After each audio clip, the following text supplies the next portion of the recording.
No sound.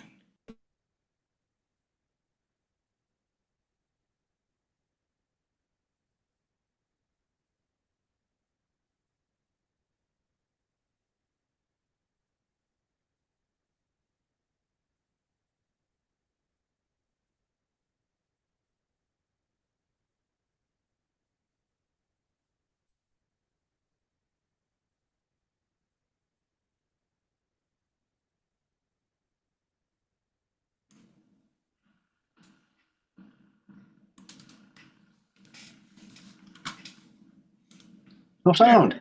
No sound. Well, I can hear you now, Hello. but Yeah. Hello. Hello. all right. There. So long as they heard it, that's all that Yeah, matters. that's all that matters. Saw the Yeah. pictures. Okay. Well, good evening, everybody, and happy long weekend. Everybody Yes. who's Happy tuning Victoria in. Day. No sound for the video, but I can hear you. Great. Thanks, Chris. We'll click on that again next time. I did try share sound twice here, but it didn't work. But anyway, that's what it is when we're live. You all know the game by now. Indeed.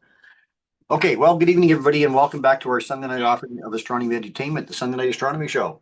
Hey. Yay.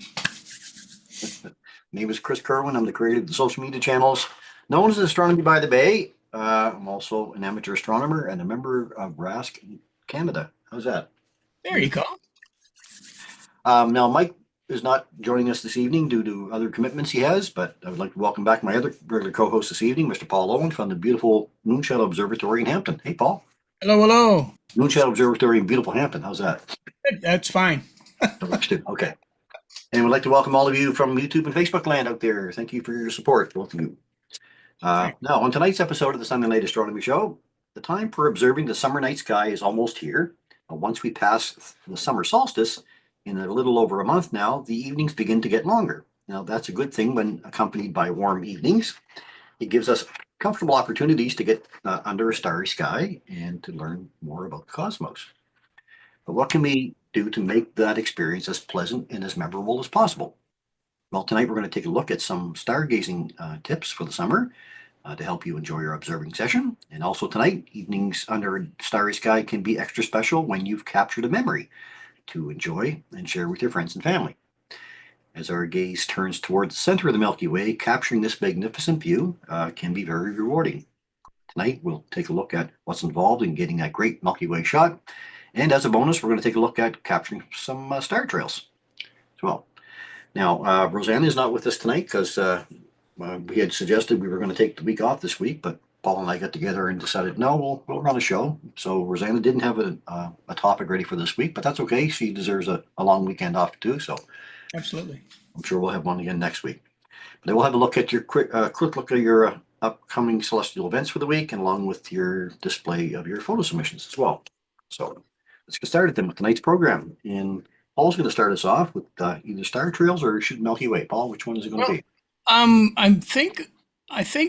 start with I think I'll start with star trails Mhm. and we'll supplement it with Milky Way Okay. because the star trails you can do any time of year. And Milky Way, there's certain times of the year that you're going to be able to do it comfortably. And there's certain times of the year that you don't see certain features in the Milky Way, which are some of the more desirable features if you're looking for specific spots. So we'll cover that. So let's get into star trails first. So for those who don't know what star trails are, basically it's just it's taking what is a star, which is a point of light, and making it streak, which is what we don't want to do with Milky Way shots. So it's almost the opposite. With Milky Way shots, we want to take a photo and we want to make the stars pinpoints and keep them that way. But with star trails, we want to keep the land base stable and not move, but have the stars move.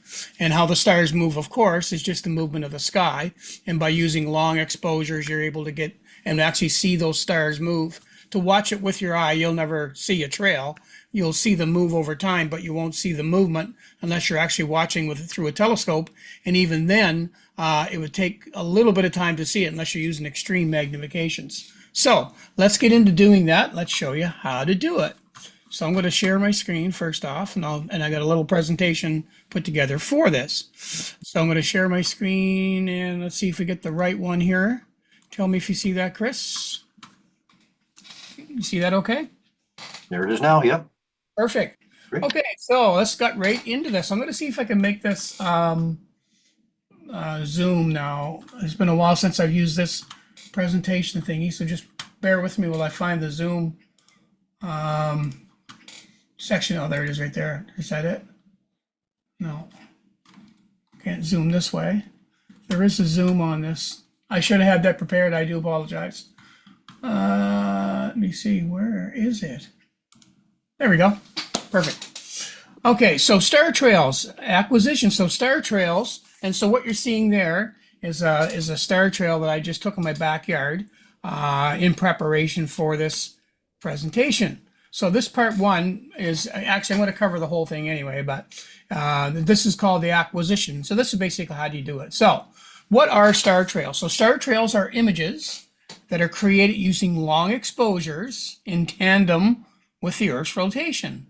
So the stars are stationary in space, and the Earth rotates every 23 hours, 56 minutes.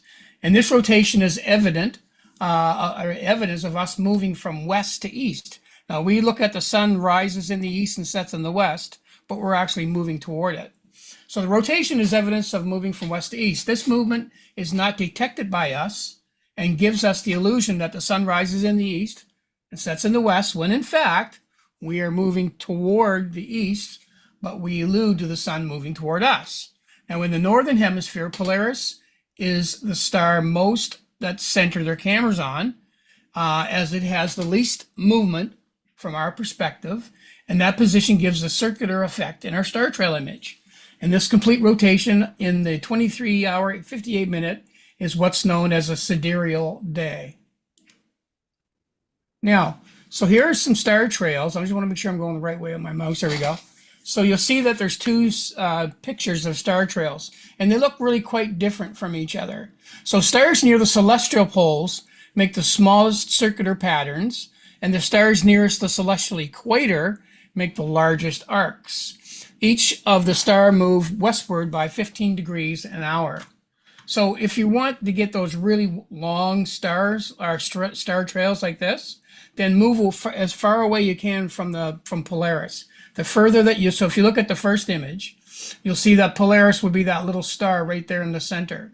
That's not going to change much no matter how much time you put into a star trail. But you can see as you get further and further away from Polaris, the trails get longer and longer. So if you don't want that sort of flushing a toilet kind of look, you can go to the equators, and the equators gives you the much longer arcs, and it looks absolutely wonderful over water and whatnot. So, okay. So let's just see if I'm going. Yeah, there we go. So make sure I'm moving my mouse the right way. So what do we need to capture star trails? So if we're going to do star trails, typically most people have a DSLR camera already, or some form of a camera that you can do long exposures with. So if you do a DSLR or a mirrorless camera, a camera that can be run in manual mode is most effective. A built-in timer or external intervalometer will be needed. Now, and that was that's the point of using an older camera. That is true, but with the newer cameras today, they've also got built-in Wi-Fi, so you can actually run your camera from your phone now. So, so because of that, it's even easier to do star trails. So with an intervalometer, so an intervalometer is used to set the intervals of your exposures. And the parameters are the exposure time. In other words, how long do you want this thing to go before you go to the next picture? The number of exposures you want to take, and the time in between those exposures. And again, this might be built into your camera. So the reason that you want to do this is because when you want a really impressive star trails, it's going to take a lot of frames. It's going to take a lot of hours to actually be able to get that kind of movement. So, you want to, gear up for 3 or 4 hours if you want a really impressive star trail. But the intervalometer saves you from having to stand outside with your camera. Once you set that intervalometer up for all those parameters that it's talking about, you just press the button and then you just go relax. You're going to want a wide angle lens. Wide angle lenses allow a larger area of the sky to be captured. So if you want to get some star trails and you want a nice scene in the foreground, because star trails without a scene in the foreground is kind of ho-hum. It's kind of taking a picture of the moon without a moonrise or something along those lines. So most cameras kit lenses that you get, so if you already have a camera and you have a kit lens, it's probably going to be an 18 to 55 or in that category somewhere. And these lenses are usable for those types of images. The wider angle you can get, the better, of course. Faster lenses will allow shorter exposures, which means fewer images and lower ISO values. Now, what does a faster lens mean? That just simply means the lens that you have has what they call an F value. So if you look down here at the bottom of the slide, it says to look from f2.8 to f1.8. So if you buy those little pancake lenses, the nifty 50s and those, you can get the same kind of thing in a 16 millimeter. Most of those now are at f1.8 or even lower, typically 1.8 to 2.8, that kind of a thing. At that speed, in other words, that's how large the aperture itself will open very, very large, allows more light to come in, which means you're getting more data in a quicker period of time. You're going to want a sturdy tripod, of course. So a solid tripod is a must when doing long exposure photography, because you don't want, the wind to shake the tripod, which will blur your image and that kind of stuff. Many things like wind and vibration can blur your images. Having a center hook allows for attaching a weight to the anchor of your tripod. So if you look at this particular tripod here, you see that little hook on the bottom of it? So what that's designed to do is so that you can actually hang something from that hook. So if you've got a tripod that's kind of lightweight, excuse me, and you want to, dumb it down a bit. Let me get my microphone. I'm probably talking away from my mic. There, my voice should be better now. So with those lightweight tripods, they can vibrate quite easily. So by putting a little plastic bag on that hook, grab some rocks that are on the ground, put it in the bag. That'll give you more stability on your tripod. A flexible ball head makes for more efficient angles too. So if you're shooting certain things in the night sky, especially a Milky Way or something, and you want a certain part of it, having a ball head will certainly make it easier to angle your camera. So batteries and memory. Now these are the two most forgotten items out there, and I'm guilty of it. Daytime, nighttime photography, doesn't matter. I am forever being kind of lackadaisical on this stuff. So the two most forgotten items, lots of memory will be important when shooting star trails, as there will be plenty of images taken using certain methods. Having space on a card in hand, having a spare card rather on hand in case of a failure or a full card. Spare batteries are a must, because when you're doing any kind of astro, whether it's in the summer, whether it's in the winter, the nights are always cooler than the days, and your batteries will let you know that. So batteries don't like cold weather. You tend to go through them quicker. So make sure that you got some spare batteries in every battery that you have before you leave. Make sure that it, in fact, is charged. Dew control is absolutely necessary, especially here on the coast, any coast, East Coast, West Coast, because when you're on the coast, you're susceptible to clouds, you're susceptible to moisture in the air and dew, and that's just something that we have to live with here. So if you go out and put your camera out for, say, a 4 to 6 hour or a 2 to 4 hour run, if you don't have dew control on and it's a heavy dew night, you're going to be out of business probably within the first half hour. Your lens is going to be covered with dew, and then you are done, as it were. So you can get lots of different types of dew control. The little hand warmers that you see, you can buy them at Canadian Tire.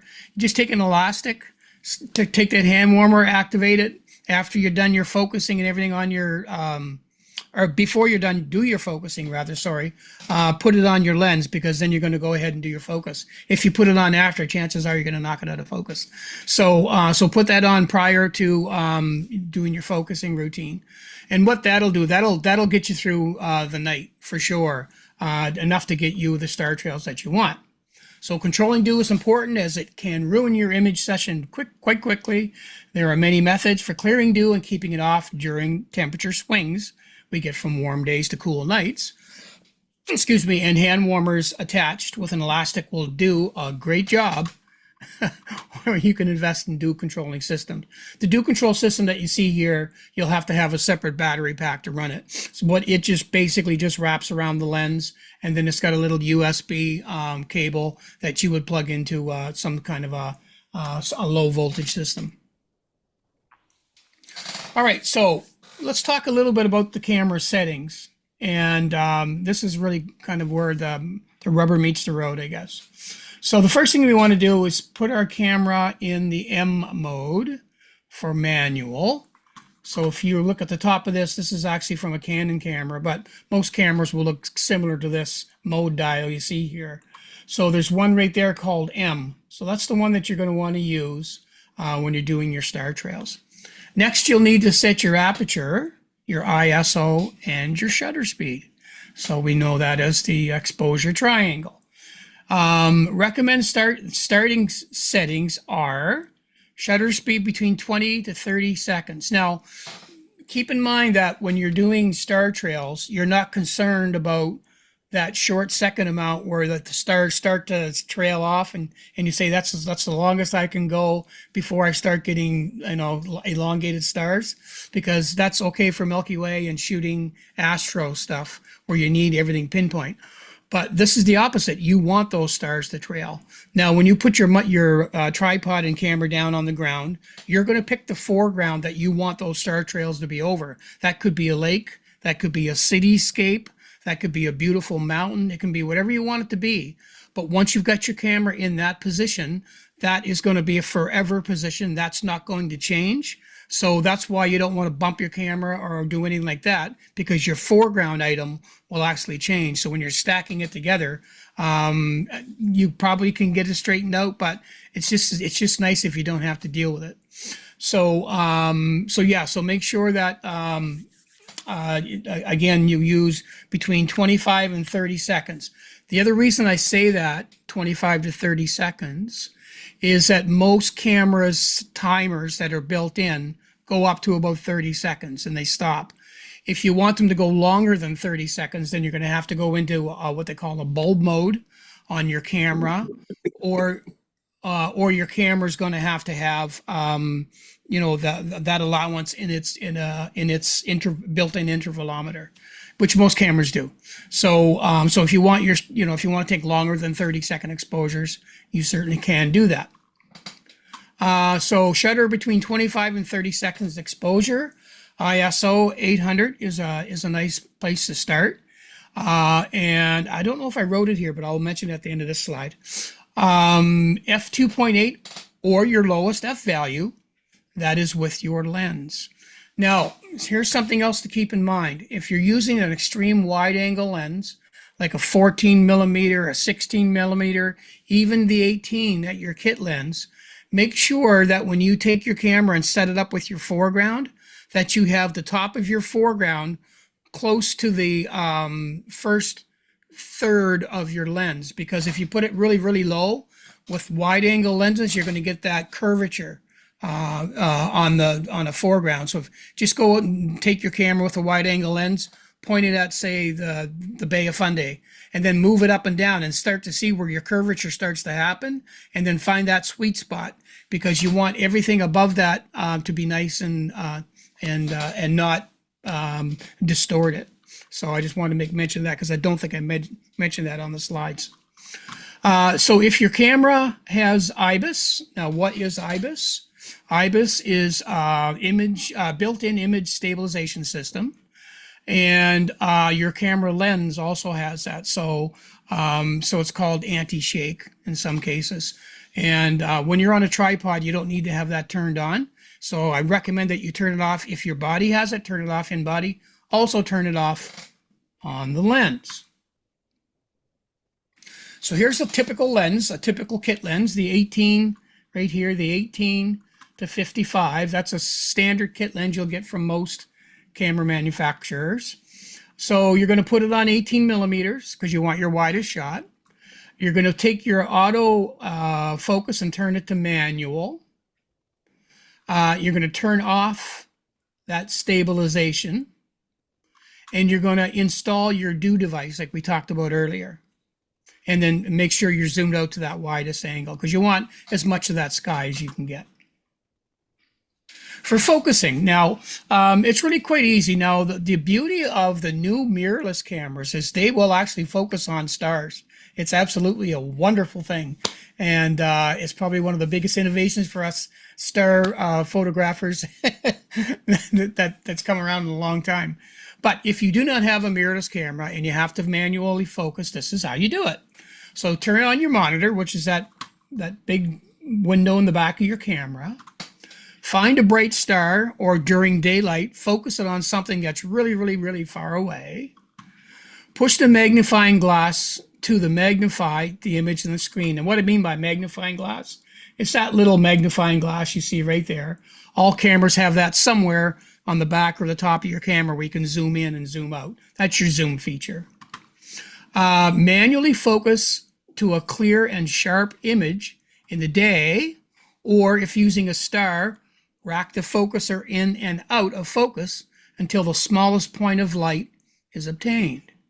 So again, if it's the daytime, make sure it's as far away as you can get, because if it's really close up, it may be closer than what the lens would consider infinity, which means that when you go shoot at night, your stars are going to be bloated. So if it's best to do it at night, to be honest. That's the best time to do it. So you can get yourself a star and do it. So you're going to take your camera, you're going to point it at the brightest thing you can find in the sky, and then you're going to manually zoom that in on your magnifier. That'll go in most cases 5 times, then 10 times. Start out with 5, get a nice small star, small as you can make it. So you're going to go until it gets as small as it can get. Keep moving that till it starts to get big again. As soon as it starts getting big, then go backwards and start going the other way till you get it as small as you can get. And then when it starts to get big again, then go the other way. So basically that's what's called racking. So you're trying to find the smallest part where that light point is so that it actually is in focus. If you're setting up your intervals, this is a nice, easy way to set up your intervals. If using a built-in timer, set the shutter speed to, again, 30 seconds. ISO to 800 or 1600, depending on what you want to show up. It's basically stars. We're not trying to get really dim nebulosity or anything like that. So we don't need to get to 6400. We're not trying to pull detail out of the Milky Way. We're just going after those points of light and making them streak. So it doesn't have to be a really high ISO for that. So set your aperture to lowest f-stop value that your lens has. Set delay between shots in the interval between 3 to 5 seconds. Why 3 to 5 seconds? Because sometimes if you've got really cheap cards, and a lot of us buy them because, oh, look at that, I can get, 156 or 256 gig for $50. What a great deal. Well, those cards have what they call a very slow write time. So writing the information after the camera takes it onto the sensor. So by putting 3 to 5 seconds in there, that gives you lots of time to take that shot, have that information put into from the sensor, transferred to the card, and then you're ready for your next shot. So that's the only reason for that. Point your camera to a desired part of the sky, and then take a test shot. Just to make sure that once you take that shot, you're going to zoom in as large as you can make it to make sure that your stars are pins. If your stars are pins, then you know your focus is good. You may want to use JPEG if you're just starting out doing this, because if you're going to use RAW, those files are considerably larger. They'll take up a lot more information, but they will give you more flexibility in editing. But this is just by using JPEGs, it just makes it kind of easier because there's a lot of software out there that may not recognize your RAW format on your camera unless you're using something like a Photoshop or something like that. So you may want to use JPEGs to start. If you're new to this type of photography, as some software will not handle RAW images, and they will need to be converted from say JPEG or from their file formats to like a TIFF or a JPEG anyway before they'll handle them. This is a step for later use as you advance in processing. So now we've covered all that, there are two processing softwares that I would recommend for you for this Star Trail business. Photoshop is one, and it's really simple to do. In fact, I've got something lined up just to show you how easy it is to do in Photoshop. And the second one is StarStax. I don't have a demo for it, but I do have a screenshot of the complete start to finish method of operation for this, that when you guys, and I'll leave them up as we go through it, so that when if you take a screenshot and follow these, you will be successful in processing your images. So we'll start with StarStax. StarStax is a free download, and it does some wonderful things. It does beautiful jobs on Milky Way. It does a beautiful job on star stacking as well for star trails. And it's a simple software to use, and it's very intuitive. So this StarStax workflow, so I'm not going to show you that and go through it because we don't have that kind of time in the show, but you just go onto YouTube, watch somebody use it, and follow what I'm writing you here, and you'll have no trouble following it along.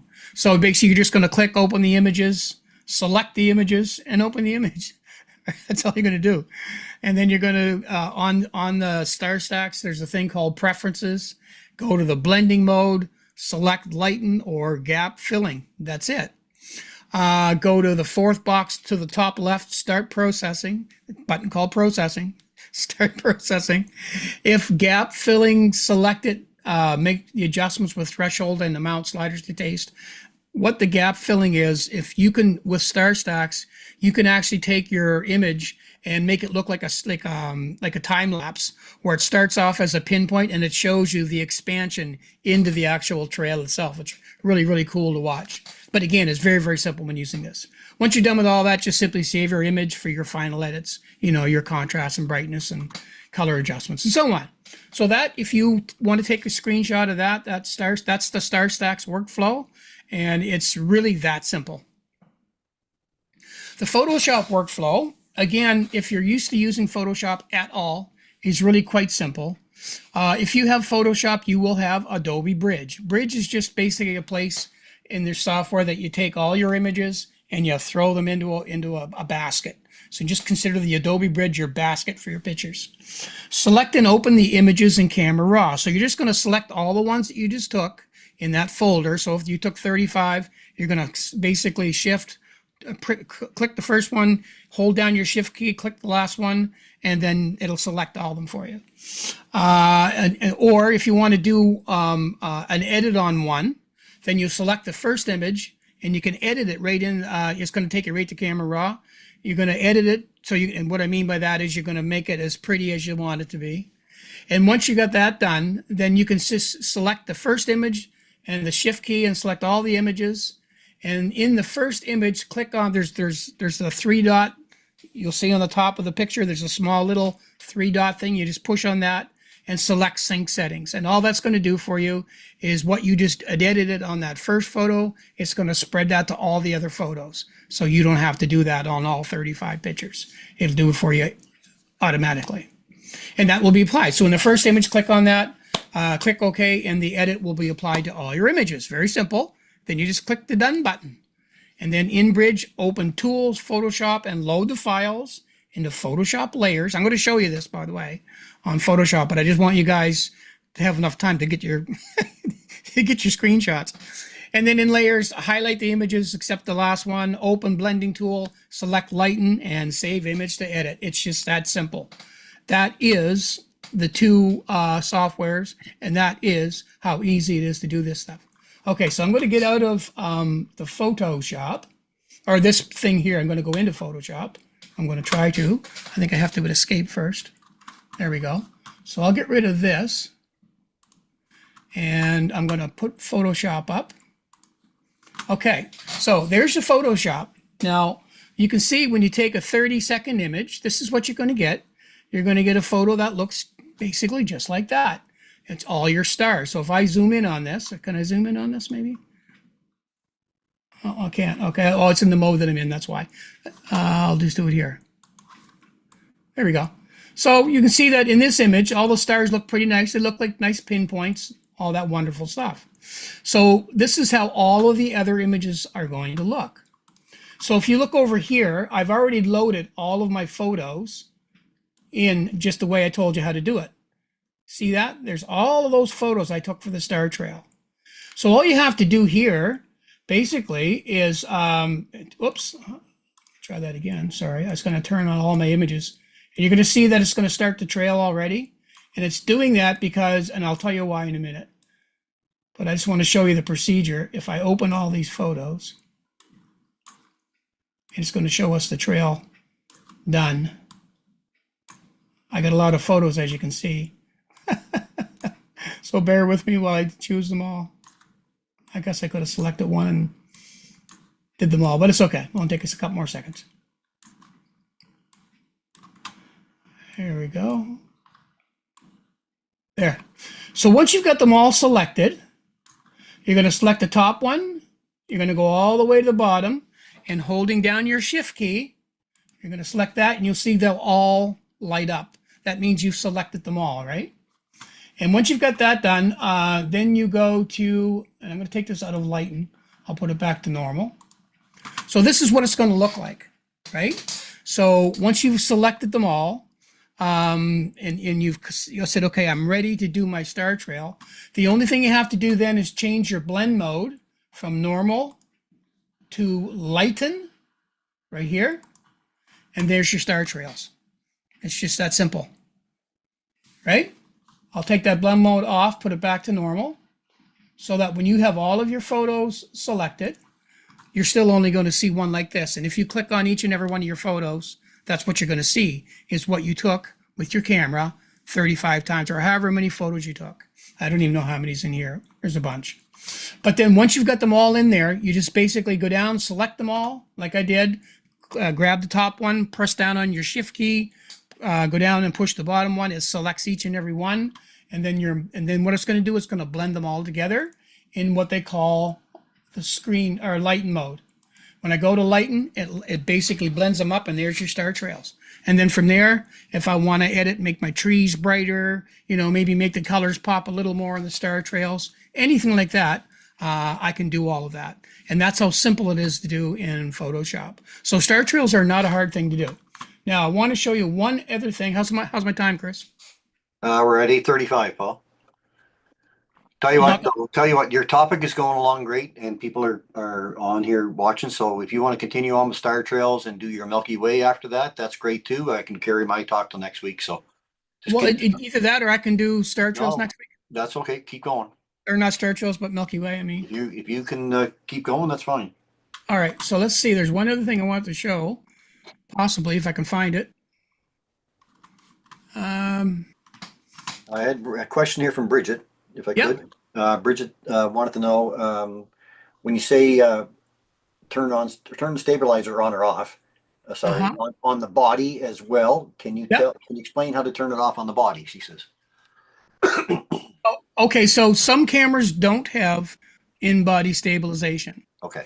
So for those that don't have it, you don't have to worry about it. Okay. So what I recommend is just go to Google, type in the camera model that you have, like the brand and whichever model it is, and say, do I have IBIS, in-body image stabilization? And it'll tell you right away whether you have it or not. Okay. And if you don't, then don't worry about it. If you do, then it'll show you exactly in the menu where to find it and how to turn it off and on. Great. Okay. Okay. Thank you. All right. Okay. So let me show you. This is you're still seeing my screen. Now you're seeing a whole bunch of pictures. You've seen a bunch of pictures now. Yeah. Perfect. I'm going to click on the first one. That was the first photo. I'm going to click on these really quick. Now, when you're using star stacks, and if you want to get that, you can actually watch this video build. I haven't got it set up to do that, but I'm going to fly through it just like if I did. So if you want to, instead of having just the star trail picture when you're done, if you actually want to see a short little video as it builds, basically when you in star stacks, when I said to use that fill method or gap filling method, this is why. I'm just watch what happens with these stars. You can in real time watch. I'm going too fast there. You can in real time watch the star trails build. It won't look as messy as you're seeing it there. It'll actually look like a video. I'll go the opposite way. And just watch these lines right here. See how they're getting shorter and shorter and shorter? So this is called gap filling. And what that will do, if you get any spaces in your stars, and there's little gaps here and there, because sometimes intervals, you miss something, it'll actually do some filling. But at the same time, there's a thing in there that you can run, so it looks just like you're actually doing a video. So it'll actually, you can watch the stars accumulate the trails, just like that. But it'll go as fast as you want. You can set the speed. So it's kind of a cool little thing. So if you're doing a really long star trail, yeah, you can watch that, and it's just really, really kind of neat to watch. So I just want to show you that. So that is the story on star trails. So now let me just queue up star trail, star stacks. I'm going to figure out where I put my Milky Way one. I downloaded that too. Before I do that, I want to show something else anyway. I want to talk to you a little bit about stellarium. So I'm just going to stop my screen, and I'm going to share another one right here, because this is kind of important. Where's it at? Screen 1. It should be. No, that's not it. Screen 2. There it is. Share. Are you seeing stellarium now? Mm-hmm. I'm going to try to move this. Can I move this? Oh, there it goes. Okay. So what I'm showing here is the Milky Way. Whoops, sorry, I got that angle button still on. The Milky Way. So when shooting the Milky Way, there's certain times of the year that you're going to want to shoot it. Right now we are in May, and this is so I've got this set up to the current time. So when in stellarium, you can go to over here, which is the date and time little clock. You just click on that, and then the date and time will come up. When you set up stellarium, you have to put in your coordinates so it knows where you are in the world, so everything can work for you in your real lifetime situation. So you just set up your date and time. So we are May the 18th, and right now we're at what time is it? 8:40. So that would be 2040, correct? Right. So there is what's going on outside in my backyard. So it's starting to get dark a little bit. Obviously, you're not going to see Milky Way till it gets dark. And my view that you're seeing here, I'm just going to go right to the eastern view, because we typically watch in the east to watch stuff come up. So let's do that. So let's see if we can see the Milky Way as it gets dark. All I'm going to do, I'm going to push the time ahead by an hour. It's getting darker, but I still don't see Milky Way. Let's go to 10 o'clock. I'm starting to see Milky Way, but it's in the north. So what you're going to see around this time of year, around this time of night, which is about 10:41, according to this, you're going to see, you're going to look for Cygnus, Chris's favorite constellation. The reason you're looking for Cygnus and they're looking for Cassiopeia is because they reside in the Milky Way. If you see Cygnus, you are looking at the Milky Way. If you see Cassiopeia, you are looking at the Milky Way. So let's see what happens. But I'm looking north. That's where Cygnus is, or sorry, Cassiopeia is. And I'm looking northeast, and I'm seeing Cygnus starting to rise. So let's advance another hour. I'm going to take this right to the 0 mark first. There. So now we're at 11 o'clock. So at 11 o'clock, we can see that the Milky Way is starting to rise a little bit. So it'll kind of start over in the southeast, but it's basically right at the horizon. So if you're not on the ocean, you're not going to see any of this. If you got a bunch of trees in front of you, you're not going to see any of this. So you need to know wherever you're shooting, what is my horizon and what is the obstruction that's on it, if it's a building or if it's tree, and how many degrees up that is, so that you know before you can see anything, it's got to clear that stuff first. And then when you look at stellarium, you got this beautiful little tool here called the measuring tool. So if I'm at the ocean, and I want to see where is Deneb right here in Cygnus, for my angular distance, I can see that's 19 degrees. So if I've got a building that's 22 degrees, I have to wait for that thing to get up. Whoops, sorry, try that again. I have to wait for that thing to get up 22 right there before I can see Denham, because it's going to be obscured. So just be conscious of this. Now, the other reason I want to show you stellarium in this is because there's certain times of the year you can see the Milky Way in the form of an arch. And this is that time of year. So if you want to go to the ocean and you've got some really cool rock formations and you want to get that kind of a picture, and you want the whole thing to arch, you're either going to have to do it in panoramic way or have a really, really wide lens, like a fisheye almost.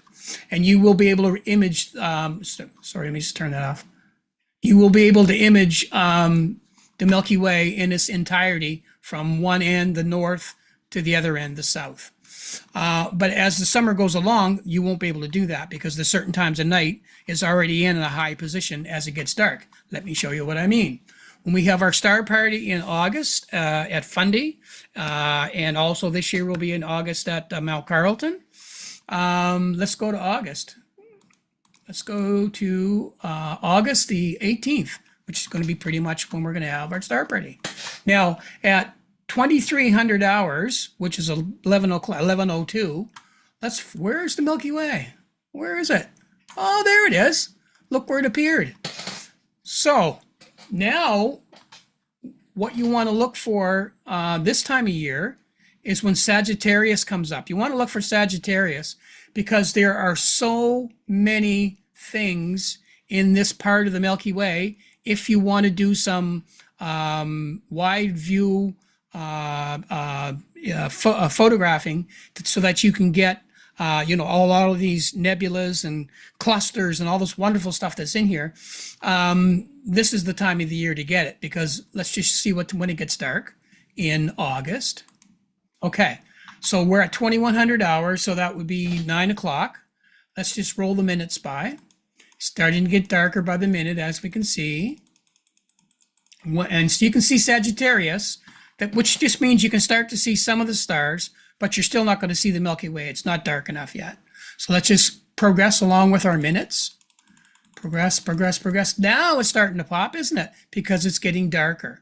So to get the brightest part of the Milky Way, where you want to start your imaging, would be right about there.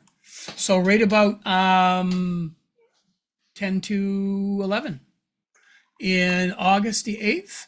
And your Milky Way will be pretty much going from the south all the way up overhead and all the way down to the north. And it's huge, but it's great. If I'm standing facing south, it's almost over my head. If I just progress this along for the night, you can start to see that the Sagittarius itself is starting to move west, and you're going to see it's going to start to sink into the western sky, taking with it a lot of that glorious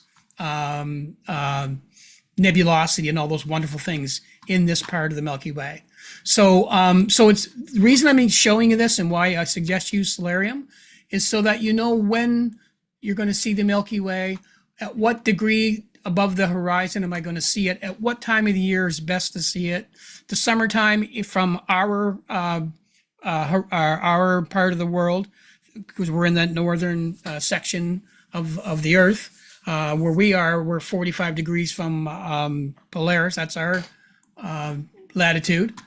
And so you'll know where to look. So just remember to look for that summer triangle, look for Cygnus, look for Cassiopeia, look for Sagittarius.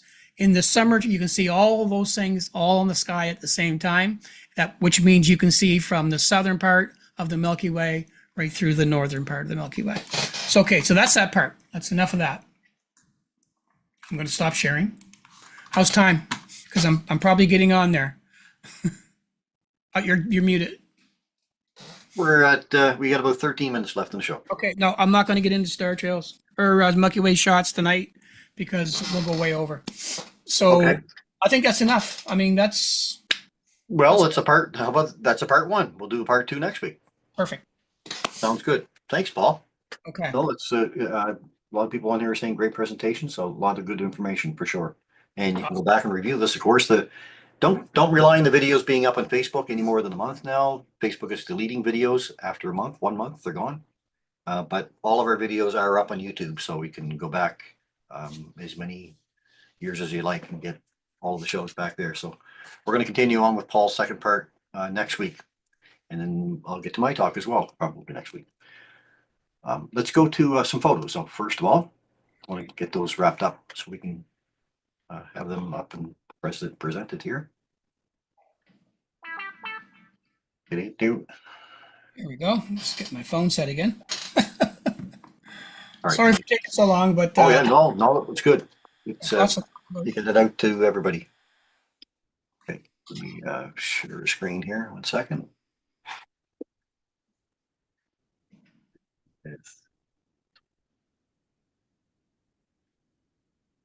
Okay, first of all, I'm going to start off with this photo here.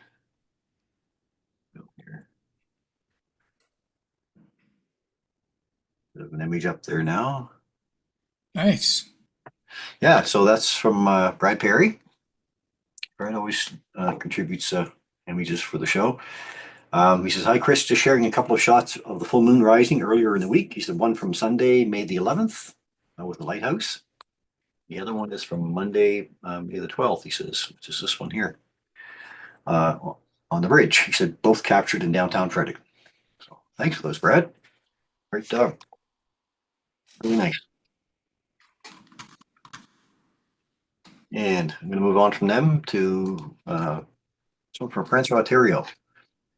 Prince Ontario has, this is IC 1396, the Elephant Trunk Nebula, reprocessing from my data from last winter. He says the nebula itself is a vast area of ionized gas with a dark globule showing in the foreground. Its official designation is IC 1396A, and its source of light is a very bright, massive star immediately east of the point of view.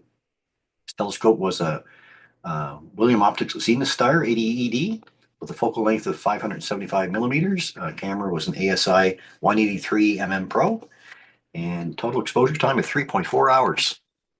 Nice. Nice, eh? Yeah. Awesome. Beautiful. Yeah. All right, I'm going to go from that one to another capture from him, the Crescent Nebula here. This is NGC 6888. It's finally a clear night after about 3 weeks of endless cloudy skies. He said, I managed to get a couple of hours of the Crescent Nebula late in the night since it's very low in the eastern horizon, about 4 hours in narrow band. Clearly not enough, he says. Definitely a target to revisit, though. His telescope was a Malincam VRC8 with a focal length of 1625 millimeters, and his camera was a ZWO ASI 1600 millimeter Pro. Can you zoom in a little bit on those hydrogen areas, the redder areas on each end? Yeah. Yeah. There we go. So, nice work, Francois, on that. There is so much detail in those tendrils that we're looking at. Obviously, he's got a lot of oxygen going there with the bluer tealish stuff as well. That's a lot of detail in the short period of time that he put into it. That's great work. That really is. Stars look absolutely wonderful. Yeah. Yeah. Nice work, Francois. All right, and I'm going to move for another one from him. Do you know, Chris? Do you know where that one is? Where's that? Oh, yeah, look at that. Never mind. That's okay. I'd never be looking at it. That's okay. I see 1795, the Fishhead Nebula in Cassiopeia. He said, no, this is a reprocess of data he captured last fall. The Fishhead Nebula is a huge star-forming nebulous region in Cassiopeia. It is neighbor to the well-known Heart Nebula. The brighter region is home to some young stars, spewing out massive amounts of ultraviolet radiation, causing the surrounding gases to light up like a neon sign. Captured over 2 nights, he said, in narrow band. Same telescope, same camera, and a total of 9.4 hours of detail there. Yeah, great Wow. stuff. So much detail, isn't there? Big nebula fans, for sure. Yeah. Get another one with the detail of the fish nebula here. This is some detail. Interesting region of dark nebulosity inside the Fish-Head Nebula I found interesting. So, yeah, absolutely. Can you just go back to the fish head for a sec? Sure. So if you look at the fish head, it's that dark spot right below the orange that he just well, the whole orange arc. Yeah, Right, right there. Yeah, right all there. that, Yeah. yeah. Yeah. So when you go to the next photo, it's basically right below. That's That's what where he's doing. Yeah, right there. Yeah. there. Yeah, Yeah. Yeah. yeah. Yeah. Amazing stuff. Oh, it's beautiful. So much out there to see, right? Awesome. Thanks, Francois. And I'm going to go from there to this one from Jennifer DLG. Jennifer says, hey, Chris, here's my latest image of M33, the Triangulum Galaxy, shot with my C-Star S50 for 200 minutes over a few evenings and processed with the new Serial Beta 1.4 and Photoshop elements. Well done, Jennifer. That's pretty impressive, Yeah, isn't it? for a C-Star F50 picture, for sure. Yeah, Oh my gosh, no, details there is yeah, incredible. very nice. Wow. Well done. Thanks, Jennifer. And if you have any photos you'd like to share, you can send them in, please, to astronomybythebay@gmail.com. I'm usually out hunting for photos. I scramble pictures off everybody else's sites when I can find them. But it would be much easier if you just sent them in to me. Astronomybythebay@gmail.com. We're not judging any of your photos. We just love to see them and be able to share them out with everybody.